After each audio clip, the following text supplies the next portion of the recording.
In this episode, I'm going to invite a special guest, Dr. Sun Jones. She's originally from Korea and migrated to United States at age 16. She's a family nurse practitioner in Arizona and obtained her master's and DNP degree from Arizona State University. She is associate professor at University of Phoenix, also practiced as a nurse practitioner at Family Practice Office. She was elected for fellow for American Association of Nurse Practitioners and also received John Sparling Distinguished Faculty Award in 2024. She is American Association of Nurse Practitioners Arizona State Liaison and Executive Director and President for Korean American Nurses Foundation. This episode will be particularly inspirational for those who grew up outside the United States and want to pursue nurse practitioner career. So sit back and relax and listen to our conversation with Dr. Jones.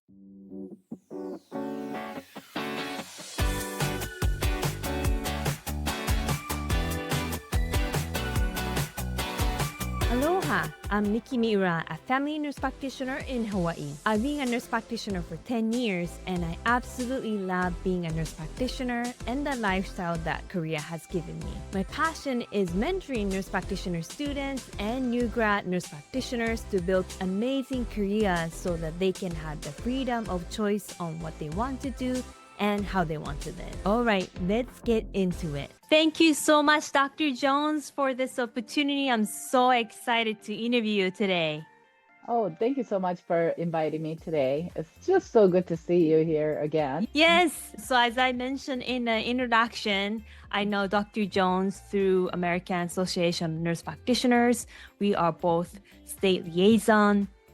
But she is ahead of the game, to be honest. She achieved so many things, as I mentioned in the beginning, but we would like to ask a little bit more about how she got the fellowship and then what she does for Korean American community and so many other things. Super excited. And this is very inspiring for all international nurses, all nurse practitioners, but particularly for Asian nurse practitioners also. So very thankful. Thank you. It's my honor to be on your YouTube channel here and also inviting me to this talk because I really think that Asian Americans, especially nurses and nurse practitioners, we really need to be taking the leadership roles. And if I can influence or if I can motivate anybody to become the next leader in nursing fields, then I'm just happy to do that. And you are absolutely inspiration. So yes, I'm super excited. So could you introduce yourself briefly? Sure.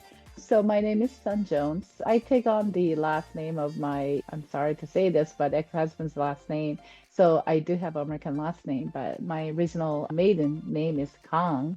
It is one of the common last names in Korea. You know what? I just have to tell you about my background and family history before I move on to my career as a nurse practitioner. Our Please. our family immigrated to United States back in my mom came here first 1976 and I came here in 1979 and I was 16, so high school here and Arizona State University. Being an immigrant, there were a lot of challenges. Number one, as you can tell, English is not my first language, so it's my second language. And I honestly never can tell. I thought that you were born and raised here. You have that's another inspiration as an immigrant also to be able to achieve the level that you have right now. I can empathize and understand those who are really struggling with the language barrier as well too. And that was one of my hindrance of just progressing in my career or wanting to wanting to be in the leadership role. So I was fearful of the language barrier and with my accent that I wasn't going to get accepted. So anyway, so that's a little bit about my immigration history, the background, and I have to really tell you a kind of heartbreaking is my story, why I became a nurse. I really did not want to become a nurse.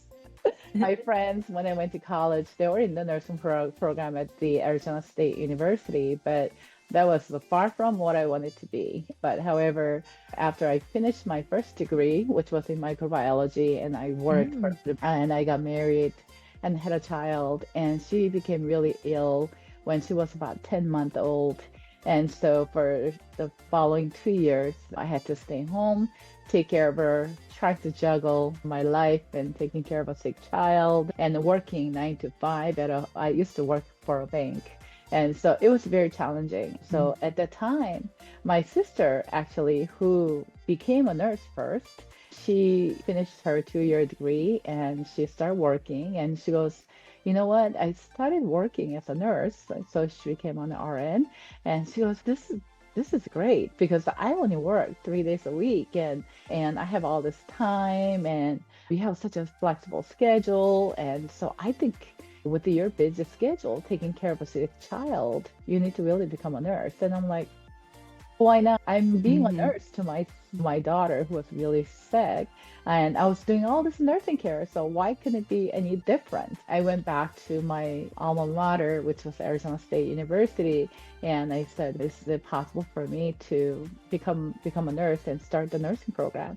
And they were very helpful. And because I did get my first degree in microbiology, I was waived of many courses and I was able to go straight into the nursing program and finish my nursing degree. So that was my second career. So as many people have, if you talk to many nurses, nursing is not their first career. Mhm. Became their second career because they did not enjoy their first career or they had to find something else that was going to fit their lives better or their motivation was a little bit different. My motivation was to find a career that was conducive in taking care of Mhm. my sick child, and from there just everything else just happened. Mhm. I think it was a blessing in disguise because even though I suffered through losing my child and Oh. of her, I was able to turn my life around, Mhm. meaning that I went into a career of nursing, and from there, my motivation was to help others. Right. And at first, I became a pediatric nurse and thinking, Mhm. great, I'm going to take care of other children that were Mhm. sick and help those. But it became really painful Mhm. that oncology unit and seeing children die after bone Mhm. transplant even and with the chemotherapy and just it was just very painful. So I Mhm. went into the adult med surg floor and worked from there. One of the motivational event that was the reason I became a nurse practitioner was one of my professor at ASCO. She's son, you got to become a nurse practitioner. And you got to think, this was 1998. They were like, okay, nurse practitioner, what is that? A lot of people had an impression that nurse practitioners were nothing more than mini doctors. And Mhm. they're telling me that you wanted to pretend to be a doctor, so you wanted Mhm. to become a nurse practitioner when I finally decided to go back to school to become a nurse practitioner. But one of the goal was, she's like, son, what can you do to help your community? And you're telling me that you want to help your immigrant population. So what can you do? And I said, I'm taking care of them. When they get hospitalized, I take care of them. And she said, that's only few that you're taking care of. What can you do more out in the community? Mhm. And so she's the one that who motivated me to go back to school and become a nurse practitioner.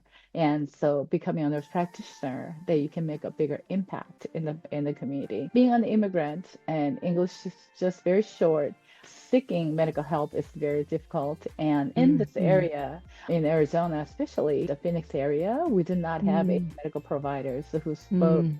Korean fluently. So that was my motivation to become a nurse practitioner because I can't speak Korean fluently. Even Mhm. though some of the difficult medical terminologies were really hard, I didn't know that because I didn't learn when Mhm. I was in Korea. Right. As I was taking care of my patients, I was learning those terminologies, and I was just very satisfied in a sense that I was taking care of them and they were able to come to me and get their help that they need. And that was the beginning of why I became a nurse practitioner. But beyond that, everything else fell into my lap in a sense because as I was taking care of my Korean population, I saw that even though I was helping them, there were many who needed more help. That was the start of creating Arizona Korean Nurse Association. And then eventually we have founded our foundation, Korean American Nurses Foundation, to help not only the Korean population, but minority population, providing free health screening and so forth. Wow. So that's my journey of how I became a nurse and then how I decided to become a nurse practitioner. I could not have become a nurse practitioner or even a nurse without those people who were motivating me and making me see what I wasn't able to see, what I can do to help the community and those kind of things. So, yeah, so I'm very grateful for those people who were there to inspire me and then also who gave me advices. Yeah. I'm sure you are the inspiration for many international nurses watching this video. I immigrated to United States when I was 25 years old, and I used to go to school with Japanese kids who grew up in different countries. So I'm aware some people might think, oh, the younger, it's easier to learn English, but it's never easy. And I can imagine at 16 years old in high school, you're very sensitive to everything and then had to overcome the language and cultural barrier. That you had to quickly learn English. So I can't imagine the struggle that you went through and then also losing your child, taking care of your sick child, and look how far you came. And I guess unlike Hawaii, like there are a lot of Korean population in Hawaii, but I think things are different in the mainland. I'm not too familiar with the communities in Arizona, but I assume probably less Korean or Asian population compared to Hawaii. So that's another probably a lot of barriers that you had to overcome. And now you are a leader, not only for the Korean community there, but you are the leader of nurse practitioners. So super, I have a goosebumps. We call it chicken skin in Hawaii, but Yeah. I have goosebumps that how much you overcame. And also that I can see myself that I'm following the same track and I'm hoping I can be a great leader like yourself down the road. So that's so amazing. Thank you so much for sharing that. And you pointed out a good point that sometimes people get into nursing not because it was a calling from the start, but this is such a great career option, especially for women, and having work-life balance and it's very fulfilling. It gives us a financial stability and meaning for life. I completely agree what you said. Now, so you mentioned about how you decide to pursue a nurse practitioner career. What about any pros and cons of being a nurse practitioner? hmm I think when I became a nurse practitioner, we did not have a good, I guess, the reputation as a nurse practitioner. So, as I mentioned a little bit earlier about my history, that I was being called as your pretend to be mini doctors. So, a lot of people did not support. So, the lack of support, and even now, even though we have gained a lot of respect among a lot of people, mainstream Americans as well as Koreans, that we're still being seen as that, I want to say, second-hand citizens. Right. So especially for Asian population where their medical doctors are highly regarded. So no matter what type of education I have, they still consider me as, oh, you're just a nurse. Yeah, I need to get a second opinion from doctors because you're just a nurse. I do get that still. So it might be the only con that I can see. But the pros are that I am, especially in Hawaii and Arizona, we have an independent license, which means that we're able to practice fully to the scope of what we're allowed to practice. If I wanted to have my own practice, we can have our own practice. Not to because of the business aspects, but however, so we have the independent license that we can practice. I can do whatever I would like to do in managing my patients, so I don't have to follow the doctor that I work for. He does have some guidelines and recommendations, but he respects what we do as nurse practitioners. So that autonomy and the freedom to practice is great. So those are pros. And then not only that, the community services that I can do to help my patients, even having the health screening, the free health screening for my community members. I could not have done that as nurse because I'm a nurse practitioner. I'm able to have my foundation and have those events under my license, and I think it brings me a great satisfaction and joy that there are some people that we're able to help. It's not all about Sure. making money. It's not all about doing well with my own career, but it is to the fulfillment that you feel after providing those help to those people who really need them, and it just it's worthwhile. So those are some of the pros. Sure. Yeah, for sure. I feel like sometimes I feel like the nurse practitioner job is best of both worlds. As a nurse, sometimes you feel like I wish I can do something more for this patient. I know what they need, but because of the license, I can't prescribe. I can't do something right away, and I have to wait for somebody else to do it. And then, but also as a nurse practitioner, usually we have more time with patients to counsel, and also typically we are more easier to talk to. So patients may not talk too much to physicians because they look busy or whatnot, but Yeah. we are super easy to talk to. Patients feel very close to us and ask any questions. And I really love the closeness with patients. And I think that is a skill that we acquire as a nurse. So I think there's a marriage of having that authority of being able to prescribe, diagnose, and then also have a closeness with patients and family. I want to ask, so you mentioned, yes, there a lot of Asian immigrants or immigrants in general may not be familiar with nurse practitioners because where they're from, maybe there's no nurse practitioners, or maybe they just started nurse practitioners profession. So if they say, oh, you're just a nurse, or when are you going to medical school, which I've Yeah. asked before, how would you advise to answer those questions or those comments? I used to get that question all the time. It's just, wow, you're just like doctors. Say you're just doing a great job in managing my medical care. And when you're going to go to school and become a Mm, doctor? Yeah, then my explanation is that I'm a nurse practitioner. I can prescribe and I can treat you and I can do everything I need to do to help you get better. And I do not need to get a doctorate mhm, degree to do that. So I have no plan of going back to mhm, medical school to get my MD. Being a nurse practitioner in this area for now over 20, like, I'm getting 25 years, that most of my patients now understand and they mhm, know. So one of the other things that I do is I go to Korea once a year and I do mhm, visit a university there. And if time permits, then I do go and do a lecture mhm, about a nurse practitioner role and how different it is from Korea to here, and what kind of independence we have, or what kind of scope of practice we have, which is so different from being mhm. in Korea. Educating my folks, the patients and families, and even friends who really do not understand what NP means. So that's one thing that I am constantly doing internationally and here in the States and right here in my hometown too. Arizona, we don't have that many Asian population. Our Mm, Asian population is growing rapidly, but mm, however, still we're very minority population here in Arizona, unlike Hawaii. Like when mhm, you go to Hawaii, mhm. they think I'm local because they know I'm Yeah, I'm um, sure.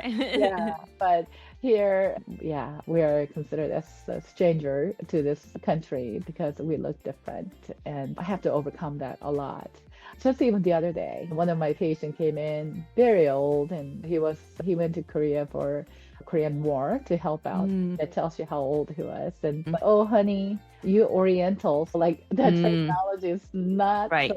politically correct nowadays. He didn't know better. And it was like, how did you get to this country? You must been Mm, a war bride. I'm just a little young for that. I would have been much older if I got married with a GI back in the 50s. So I was joking about that and right. trying. explain to them that there's a different routes that people come. There are still a lot of people who do not understand us as an Mhm. agent lens, and then they still don't understand what MPs do. So we constantly have to educate them. That is so true. Now I do very similar thing. I go to Japan and give lectures and try to help Japanese nurses to elevate their profession. Actually my alma mater was associated with Yonsei University. Oh, really? Yes, so I think I contact with some students from Yonsei University. But can you remind me what's the difference between nurses in Korea and nurses in America? Because in America, nurses with the RN license solely people can do so many things. Either there is IV nurse and who can do advanced procedures and stuff like that. And then are there any nurse practitioners in Korea? Yes, they have multiple nurse practitioner programs all over the Mm. country, and mainly right now they're serving in the ICU and hospital settings. The doctors are motivated to hire nurse practitioners per se, but they're only working as a physician extender Yeah. for unions, which is unfortunate.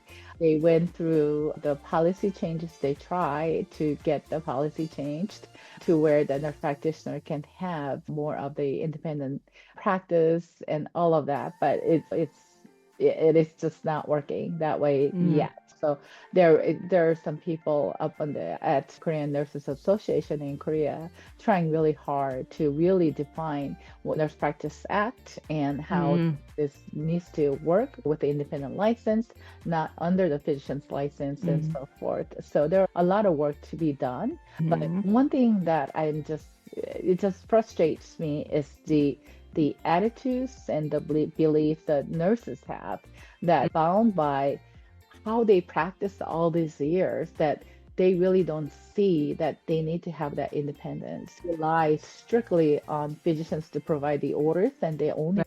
orders and their Right.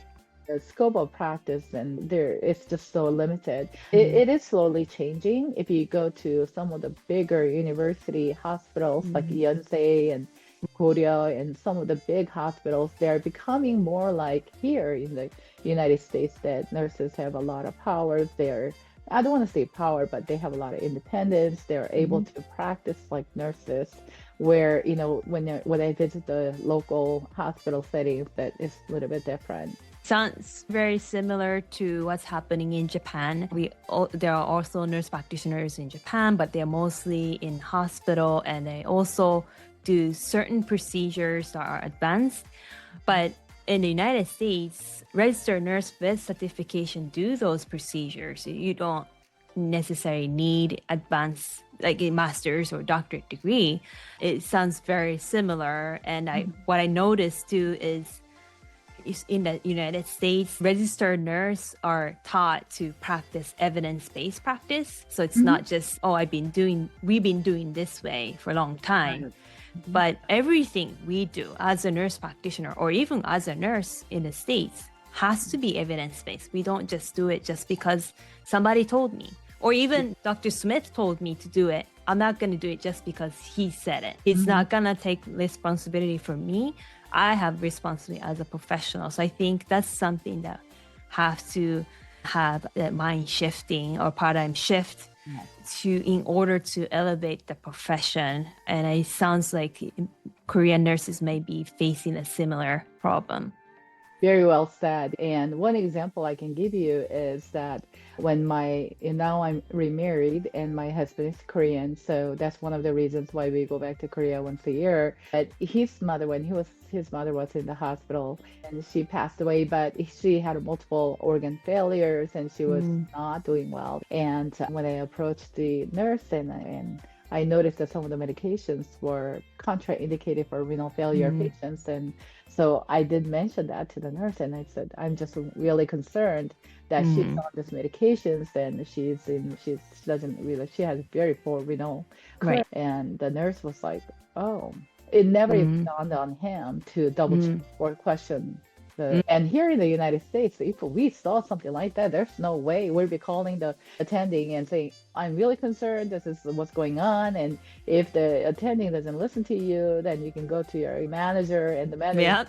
mean. And we have a loud, I don't want to say loud voice, but we take a responsibility for that as nurses. Yeah. That was the big difference. And yeah, I totally agree. It's the mindset and the paradigm shift that needs to happen. And Right. so going back to the nurse practitioner program, so what I have done was with the university that I have affiliation with in Korea, that I did invite nurse practitioner students to do a 1 week of observation just to see, to be a nurse practitioner here in the United States and to compare.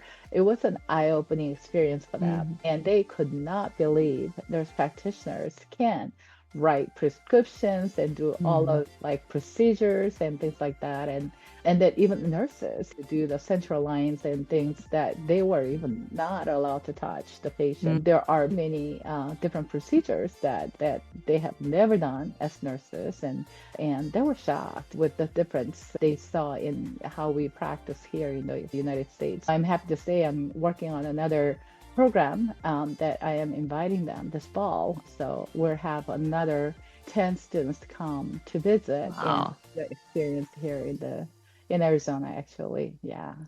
That sounds so amazing. It's just seeing with their own eyes, they can learn so much. I hope you are enjoying this episode. Before we go back, I want to quickly mention that I'm giving a gift to you for listening to this episode. I'm giving a free PDF nurse practitioner job interview prep checklist. This checklist is full of questions that you're likely to be asked during job interviews as a nurse practitioner and some tips on how to prepare for them.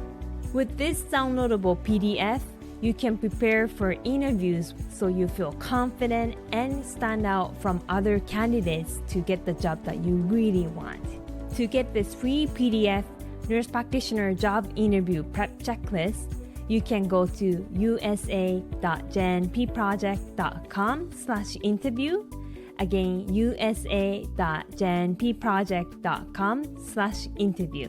Now, let's get back to the episode. Now, I know this wasn't included in the list of questions, but since you mentioned about your history, and like I said, I want to be a good reader, and I think I started my leadership career already, being a state liaison and whatnot, but also I want to learn from you how learning English as an immigrant, non-native speaker, how did you overcome? Because you can get to a certain point, and then as a professional, you can get to a certain point, but to be a leader, like you said, my fear was, oh, what if people think that I'm not reliable because there's an accent, or I make a small grammatical mistakes, and I'm constantly learning, listening to podcasts and reading articles and getting feedbacks. But I wonder, you're, like I said, I thought that you are a native speaker, your English is so beautiful and intelligent, and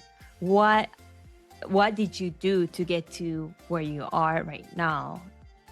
Oh, Mickey, you are doing a wonderful job. When I first met you, you spoke so eloquently, and you are Thank just you. so beautiful, and you come across as one of those leaders, and you are.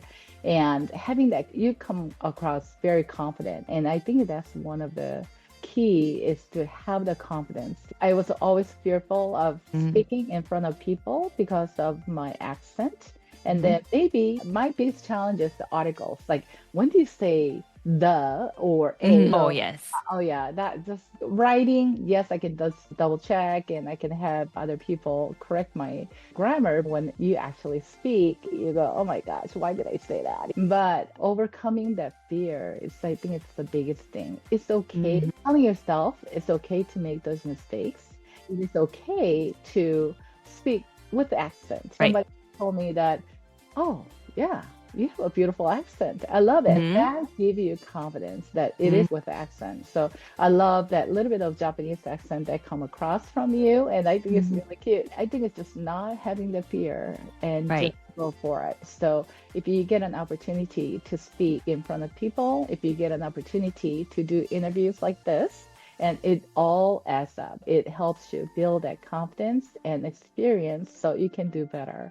And so For sure. practicing, so before I do presentations, I do practice in front of mirrors.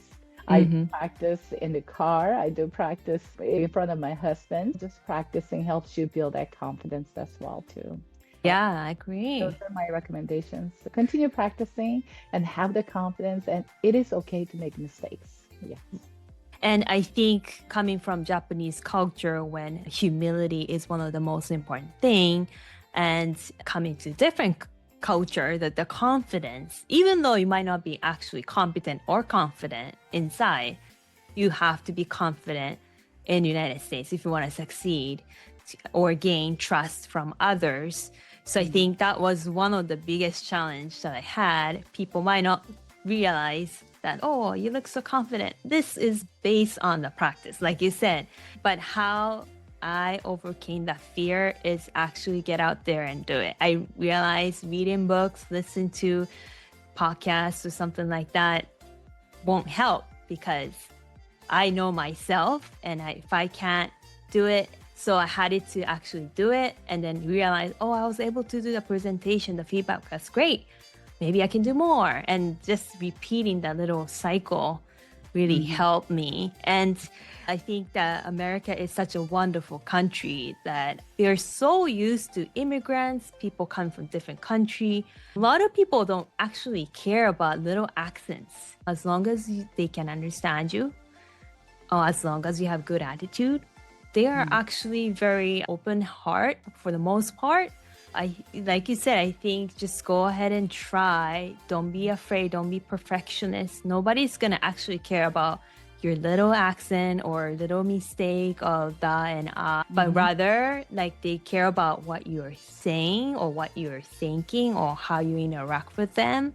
Yeah. What about, I notice a lot of terms that you choose. I love this kind of sounds nerdy, but I love how you choose words, how you speak sounds very elegant. And that shows how great you are in English, not just as a regular person, but professionally. Do you read a lot? Is that how you increase your vocabulary? Oh, wow. I didn't know that I was choosing different words when I was expressing myself. But one of the things that I tell my students, especially if they're from Korea and they're trying to learn English and they're trying to get better, when I finished my BSN, I thought, hey, I can speak English pretty well.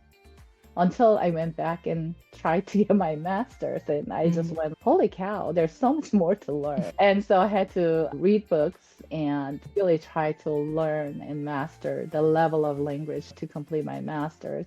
And then when I went back for my doctorate, I'm like, oh my gosh, this is a different level. So Right. I had to learn. And then I was very fortunate at University of Phoenix at the, back then, one of the leadership person came to me and said, I received my doctorate of nursing practice back in 2010, and we did not have that many DNPs teaching Mhm. in the nurse Mhm. practitioner programs. And so he approached me and said, son, we really need somebody with a DNP to teach a course, and we don't have any DNPs. So would you come and teach? And I said, okay, number one, just like what we were talking about, I don't know how to speak English. Number two, I don't like to stand in front of students and talk because it makes me very nervous. And I don't know contents to teach and blah, blah, blah. And he's, you know what? You got the doctorate degree and Mhm. you've been a nurse practitioner for over back then. I was like, I've been a nurse practitioner over 10 years. You have the experience, so you can teach. And he gave me the inspiration. He Mhm. trusted in me, and they helped me teach. I grabbed that opportunity to start teaching, Mhm. and that was the beginning of really learning how to speak in front of people.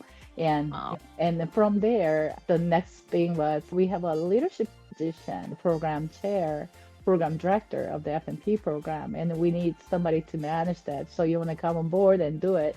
And I was very fearful. But when the Mm-hmm. opportunity is there, grab it. When an Mm-hmm. opportunity presents to you, even though how fearful you are, but grab it. And from there, I was watching other people, how they were talking and behaving in meetings. And I took some leadership courses on how to do project management. And just like I was very eager to learn Mm-hmm. anything to me or presented to me. So that way I was learning those skills. One recommendation is just if an opportunity presents to you, don't be fearful, grab it and learn. Just LinkedIn courses. There were like I was like going through LinkedIn courses, learning Mm-hmm.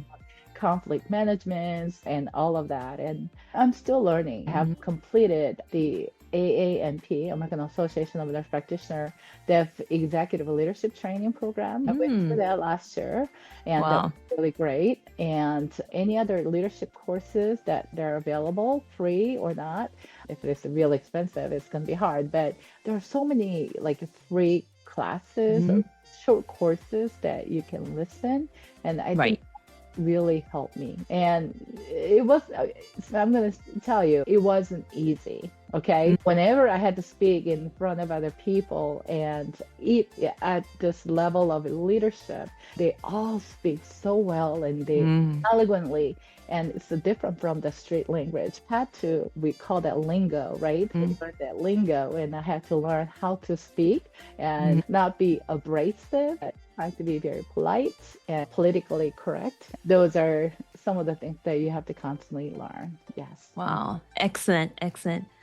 Now, you are a faculty for University of Phoenix. Mhm. I work as a nurse practitioner and also I precept students, which I love. But what about being a faculty? What do you love about it? And then is there some cons with that position? Sure. So now I have to tell you another story of how I became a faculty I member. love it. So Yes. this goes back to my nursing days. I was in a nursing program at ASU. And one of the faculty member back then, she had a master's degree and she was really mean to all the students. So we think they're mean because Hmm. they're very strict and all of that. And she goes, son, so what are you going to do when you grow up? Yeah, when you grow up doesn't mean that you grow up in ages, but when you're Right. done with the program and Right. all of that, and how you're going to inspire other people, how you're going to help your community members that because I always talked about my immigrant Korean, Hmm. population and how you're going to help them. And I said, I'm going to be that nurse and take care of them at the hospital. And she goes, so that means that you're going to take care of 4 patients a day and you're going to work 3 days a week. And then that's about 12 people. And you do that for 365 days and blah, blah, blah. And then she comes up with this number. And Mm. she goes, yeah, I'm like, yeah, that's going to be thousands of people that I can help. And she's like, why don't you want to do something more than that? Meaning that you can make a bigger impact. And I'm like, what do you mean? She goes, you know what? You can become a teacher like me. And I said, oh no, there's no way. There's no way I'm going to become a teacher. After I took the position, and that was one of the things that was in the back of my mind, what she said, if you can teach Mm. a student and that Mm. student is taking care of that 2,000 patient or 3,000 patient, and you multiply that by number of students, look, you can help tens and thousands of people, not only the few thousand that you can help. So that was in my back of my mind. So even though I was very fearful of taking the job as a faculty member, I took on the job. I wanted to be that instructor. I want to be Mm. a team member. Wow. If you have any desire, I hope that my story inspires you to become the next Hmm. faculty member at any university or any college, even to inspire those younger people to be the nurse and so they can take care of the patients. Yeah, it is being a immigrant, not having history in the language and those kind of things Hmm. really is fearful. But you know what? If you have an opportunity to start somewhere, do it. So one of our nurses, then she came up to me and said, I really want to become an instructor, but because of my English and because my Mm. accent, I am not very confident in teaching the students. And so I said, why don't you become a clinical faculty? Because of your Hmm. skill you've been a nurse for a long time and you have great skill, you can teach them. And from there, you build the confidence and then you can teach in classrooms. Now she's teaching, actually, she's teaching as a clinical faculty. Wonderful. Yeah, start somewhere. Mm. Put your foot in the door. Great career, meaning that is not on it's rewarding. Yes, we do have those students that who gives you a hard time and all that, but it is a very satisfying and rewarding. Mm. Students come to you and say, "Oh my gosh, Dr. Jones, I learned so much from you, and this is Mm. great." And so I've been precepting since what 23 years ago because we have Wow. 2 years of experience before we can start precepting. Every single day I have a student, and so I've been precepting for the last 23 years, and Wow. I've been teaching for University of Phoenix. I've taught for Mm. Sims University in Boston as well, distant, Mm. like via Zoom. And now I teach like not only in person, but I teach via asynchronous, like meaning Mm. on the computer. It takes another Mm. skill because you have these Mm. writing skills and things like that. But I have to Right. tell you, there are AI programs that really helps because I use the Grammarly to correct my grammar Hmm. all the time. And Me too. when I'm writing emails or whatever. Hmm. There's just so many AI tools now.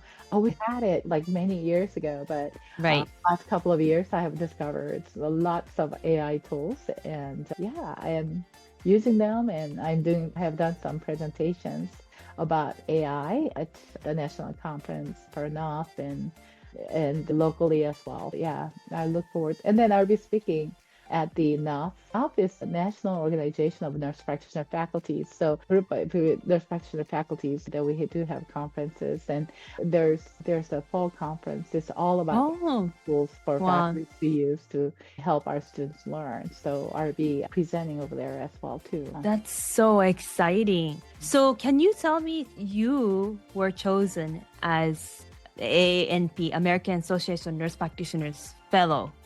So, for those who are not familiar with the word, that's one of the highest honor that nurse practitioners can get in the United States and in the world. How you were chosen as a fellow, which it's not easy at all. There are only limited people. I think it's less than 1,000, maybe less than 500 people in the world, in the history, who are fellow. But how did you become a fellow, and then also what it means to be an ANP fellow?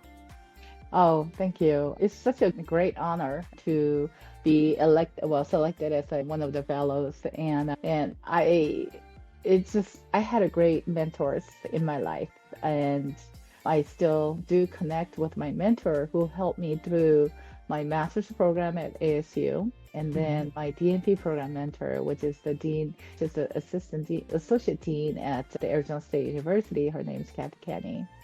And Evelyn Tisrati was my mentor, and through my master's program and DNP program, so she was associate dean, but she retired from Arizona State University.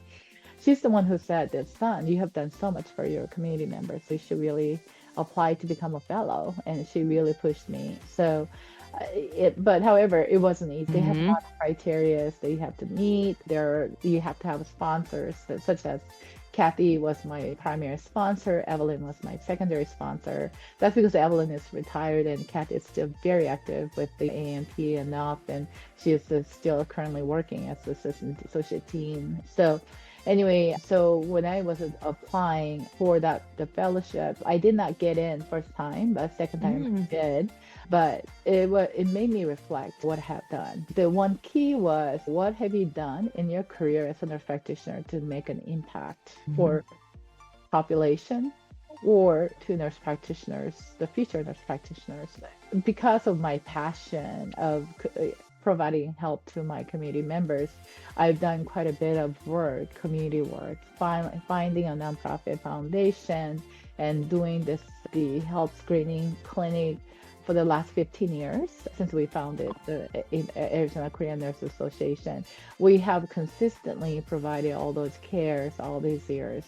And I think that was the key, the consistency of providing. We have had some of the people who approached me and said, what can I do? So do I need to open up a clinic today and then maybe hopefully get into the fellowship become a fellow next year? No, it's not. It's just that, what you have done in the Right. past. what type of impact are you making? So they judge by four different criteria as a nurse practitioner, clinician, what have you done, as well as the community services research. So if you've done a lot of research work, published a lot of articles and journals that impact a lot of nurse practitioners in practice, then those are some of the criteria: education, research, and then being a faculty member. So with me was the practice related to community services, and then being a faculty member, and being a preceptor and making the future nurse practitioners. I think those were some of the key points why I got selected. But like I said, it wasn't easy. The criteria and the when they judge you, it is what you have to put in the application wasn't easy, but it's definitely worth it. So it makes me feel like I have now more responsibility. I have to keep up with my status as a fellow, meaning I need to continue to display or the behavior of what's expected. So try to continue with my goal and mission of trying to help my community members, and then also to help educate our future nurse practitioners. This is an international program that I'm doing. Wow, that's yes.